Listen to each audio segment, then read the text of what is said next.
5ویں پارے میں مشہور واقعہ ہے الم تر الی الذین یزعمون انہم، تفصیل ہے بہت لمبی۔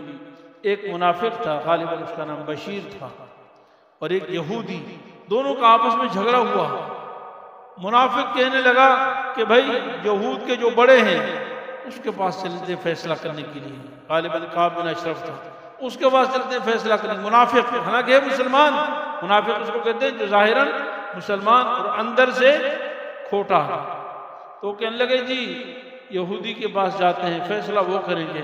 یہودی نے کہا نہیں نہیں خدا کے بندے، تم تو مسلمان ہو، تم اپنے نبی پر ایمان لائے ہو، تم اپنے نبی سے فیصلہ نہیں کرواتے، فیصلہ تمہارے نبی سے ہوگا۔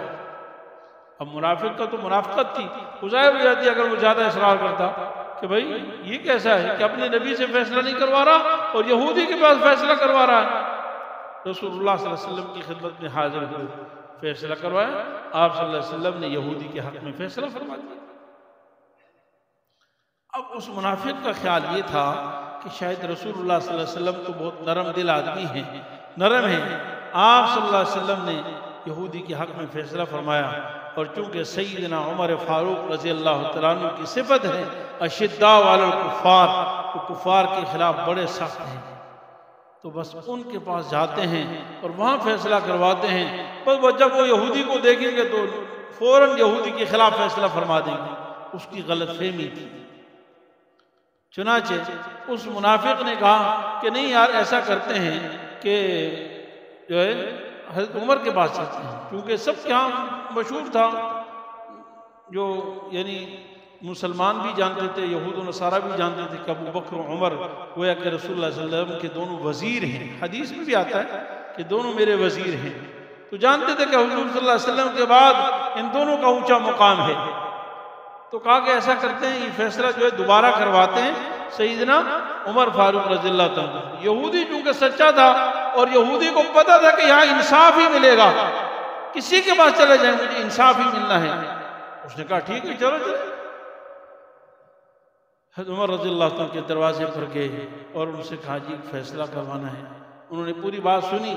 یہودی نے کہا کہ اے عمر پہلے یہ سن لیجئے کہ اس بات کا ہمارے اس معاملے کا ایک دفعہ فیصلہ سیدنا محمد مصطفیٰ صلی اللہ علیہ وسلم کر چکے ہیں اور انہوں نے میرے حق میں فیصلہ کیا ہے۔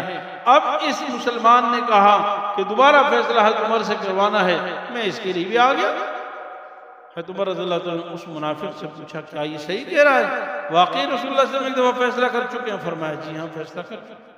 حضرت عمر نے فرمایا یہیں ٹھہرو میں تمہارا فیصلہ کرتا ہوں۔ اندر گئے، تلوار اٹھائی اور باہر آئے اور سیدھی اس منافق کی گردن اڑا دی، وہی گردن اڑا دی۔ کہا امام الانبیاء محمد مصطفیٰ احمد مجتبیٰ صلی اللہ علیہ وسلم کے فیصلے کے بعد عمر کی کیا حیثیت ہوتی ہے کہ وہ فیصلے کرے؟ حضور کے فیصلے کو میں ختم کر دوں؟ گردن اڑا دی۔ منافقین نے بڑا شور مچایا، جی وہ تو خیر خواہی میں گیا تھا اور ویسی معلومات کے لیے گیا تھا، اور جی کیا ہو گیا، حضرت عمر نے تو ظلم کیا، ہمارے آدمی کو قتل کیا ہے، لہذا قصاص میں عمر کو قتل کیا جائے۔ نعوذ باللہ۔ بہرحال بڑا شور ہوا۔ جناب رسول اللہ، احادیث میں آتا ہے رسول اللہ صلی اللہ علیہ وسلم اتنے پریشان، کیونکہ یہ قانونی انداز تو نہیں تھا نا قتل کرنے کا، باقاعدہ عدالت بیٹھتی یا کوئی قتل ہوتا، تو اس طرح عمومی قتل تھا۔ تو حضور صلی اللہ علیہ وسلم بڑے پریشان تھے، اور جو منافقین قسموں پہ قسمیں کھا رہے تھے کہ جی ہمارا تو کوئی اس طرح کا ارادہ نہیں تھا اور مخالفت کا ارادہ نہیں تھا، ہم نے رسول اللہ علیہ وسلم کے فیصلے کا انکار تو نہیں کیا تھا کہ ہمیں قتل کر دیا گیا، ایک غلط فہمی تھی۔